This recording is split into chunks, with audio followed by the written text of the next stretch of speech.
Alright, guys, so this story takes place a few summers ago. I was in Florida, just spending time, and my mom, well, I guess she was forcing me and my brothers to go to a boys and girls club in down where she lived, which I didn't have a problem with because I'm not gonna lie, that place was fun. It was boring but fun at the same time, if you know what I mean. So, see, now the boys and girls club made it boring. They didn't allow us to wear headphones, so they would take them, which kind of sucked. Cause I wanted to listen to my music, when you get a jam, you know what I'm saying. And then they didn't let us charge our phones. Yeah, but like the way that place is set up is they have a teen lounge, and then anyone that's 12 and under in a whole nother room, which I'm glad I was of age of teen lounge. And teen lounge was it wasn't boring. There was video games, and there's some pool table and foosball and stuff. It was pretty fun. I had some friends down there.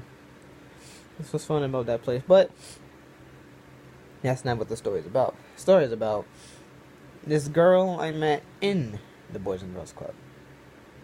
Yeah, it's one of those types of stories. So, now see, it went like this. We weren't really talking at first. It really didn't go very fast. I didn't really say nothing to her until I started hanging out with one of her friends.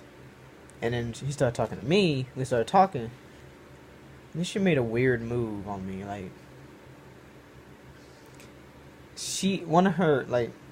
Not her real brother, but her brother, that she calls him her brother. I'm not gonna say her name. Just call her Karen. Yeah, I'm just giving a random name. So he lost his phone. I'm gonna call him, I don't know, him. Just call him him. And so she's like, who took his phone? She checks me. She pats me down. She puts her hand in my pants as if I have it in there, which I don't have his phone. So I'm thinking why you put your hand in my pants for? I didn't ask her that, but I was thinking it, and I'm thinking this girl wants something. She wants me. So I'm thinking all right. So I'm like, give me your Instagram. We could talk later. You know what I'm saying? She's like, all right, give me your Instagram. I texted her later that night. I was like, I'm thinking you want a date or something, and then she's like, well, she didn't say exactly. She said she doesn't like titles. She doesn't like boyfriend girlfriend thing, but she'll talk heavy, which I kind of understand that. So we started doing that. She didn't want to tell everyone though, because she doesn't like everyone in her business, which I have fine with. So we started hanging up a couple times, and then one day we decided, hey, you want to hang out over at the I'm gonna go eat some breakfast and then go hang out at the library and the park or whatever. She's like, sure.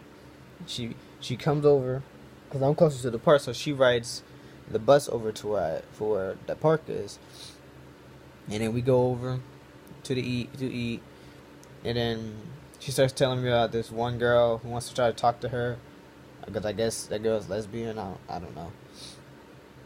And it's pretty much the lady is the funny part.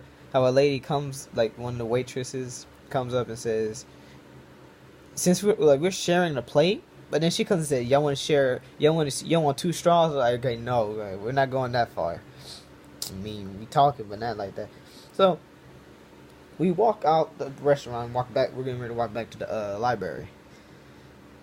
She says to me, no, actually, I say to her, when am I get that kiss? Because we were talking about that.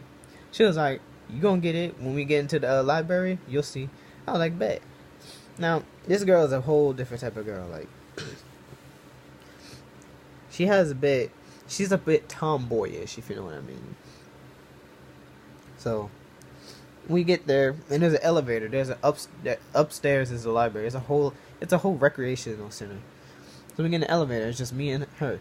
So So I go in and go for the kiss. Now, my kissing style is a bit different from hers. She thought I was gonna French kiss her. I wasn't about to French kiss. I was about to go for the, normal, And she's like, "What are you doing?" I'm like, "What you talking about?" She said, "Why didn't you French kiss me?"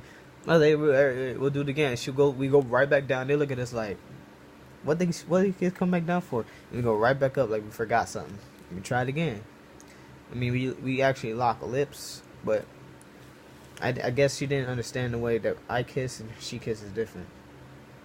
So we go up to the library. We just say we'll try again when we go back down. Cool. So I'm at the library. She said she's gonna take a nap in the chair. I was like, all right. That was like 15 minutes passed by. I'm just sitting there. Some guy keeps staring at her. I'm like, problem, sir? And well, it kind of led down to that. So we got on the computer, just messed around, played little games. And then we got up. Well, my brother actually showed up in the library. Brothers and sisters, they were just walking around like, "What y'all doing?" Just chilling. Like, bet. So we leave. We go down the elevator. We get ready to go down the elevator. I'm like, I ask her, "You ready?" She's like, "All right, let's see what you got." We tried again. Of course, she recoiled back. Like, "What is you doing?" She said, "You doing it wrong." Like, what? How am I doing it wrong? So I'm like, all right, it's all right. So then she's like, well, that's pretty much the time when she's about to leave, literally. And she says, "I'm gonna go ride to the bus. I'm gonna ride the bus and go all the way to my brother's." Not really her brother, you know what I mean? Same guy. And just hang out with him. I'm like, all right, I'm gonna walk home. Because, screw you. Fast forward a little bit more. We're still, somewhat talking. And she says that her charger broke. We both have iPhones. So I'm like, I could give you my charger. Because I have a spare charger. So I can give you my charger. And then, but that would mean that I had to run. I had to walk or run actually 3 miles to get to her house. Like, literally her house. I needed my phone at full percent so it doesn't die. I ran 3 miles. It felt like it only took me 30 minutes just to run those 3 miles. The reason why I ran and didn't get a ride because my mom didn't want me to go all the way over there. She didn't know I was going all the way over there. So you know what? I just said I went to the park and, whatnot. So I run and I'm just running and she's like, "What's taking you so long?" I didn't tell her I was running to her house. So the reason why, so she's getting mad because, like, I said I'm coming by, and then it's just taking me so long. So I'm like, all right, I'm in here. I tell her to come out her house. She comes out, and she's looking at me like, "Why are you so sweaty?" I'm just sweaty, like I just got doused with water. She still gives me a hug, kiss on the cheek, yeah, and she gives me some water. She said I gotta go because her neighbors are those like nosy or whatever. And her grandma just just came home as soon as I got to her house. They gave me water, and she said, "Here, go ride the bus, so you don't have to run back home." I was like, all right. And when I got to that bus stop, she called me, and she was like, "You at the bus stop?" I said, "Yeah." She said, "You better ride that bus." And then, pretty much after that point, we pretty much just fell off. I mean, we still talk as friends now. I don't really talk about, like, we don't really do anything like that because I don't really want to. And now she has her own thing. She's doing her own thing. I'm doing my own thing right now. So, I mean, we still friends. I text her occasionally. I do forget to text her, to be honest, though. I mean, it's just life. You get new friends, you get people to talk to, But, yeah, that's pretty much the story right there. I don't know what to call it yet. Well, we'll see. You'll see on the title. You know what I'm saying? But yeah, be careful who you try to talk to, because my fault. I probably should have got to know her before I tried to date her or anything in that nature. So you live and you learn, right?